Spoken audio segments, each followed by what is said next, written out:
ફટકારાયો। Police મહાનિરીક્ષક Shri Chirag Kordia, સરહદી range Bhuj તથા police અધિક્ષક શ્રી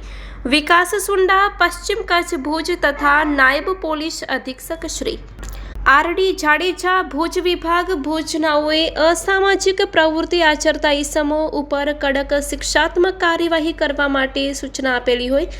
અને ગેરકાયદેસર પ્રવૃત્તિ સાથે સંકળાયેલા ઈસમોની ગેરકાયદેસર મિલકતો, સરકારી જમીનો ઉપર કરેલા દબાણો, ગેરકાયદેસર વીજ કનેક્શન તેમજ બેંક ખાતાની વિગતો બાબતે ઊંડી તપાસ કરી કોઈ બાબતે ગેરકાયદેસર મળી આવે તો કાયદેસરની કાર્યવાહી કરવા તેમજ પ્રજાલક્ષી કામગીરી કરવા તેમજ અસામાજિક તત્વો વિરુદ્ધ કાર્યવાહી કરવા માટે સૂચના આપેલી હોય, જે અન્વયે માંડવી મરીન પોલીસ સ્ટેશનના police inspector Shri V V ભોલાનાઓએ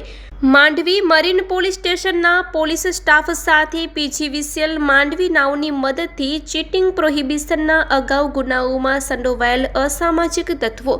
Ali Mamad, નૂર મામદ સોઢા, રહેવાસી મોટા સલાયા, માંડવી તાલુકો માંડવી, નરેશ કારા જોગી, રહેવાસી મોટા સલાયા, માંડવી તાલુકો માંડવી વાળાઓ પોતાના રહેણાંક મકાનવાડામાં ગેરકાયદેસર વીજ કનેક્શન લગાવી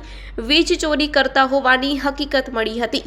આથી માંડવી પીજીવીસીએલ કચેરીનો સંપર્ક કરેલ અને માંડવી મરીન પોલીસ સ્ટેશનના કર્મચારીઓ તથા પીજીવીસીએલ કચેરીના કર્મચારીઓ સાથે મળીને એક કોમ્બિંગ હાથ ધરી અસામાજિક તત્વોએ લગાવેલ ગેરકાયદેસર વીજ કનેક્શન કપાવી દંડ કરાવી કાયદેસરની કાર્યવાહી હાથ ધરવામાં આવી છે। અલી મામદ, નૂર મામદ સોઢાને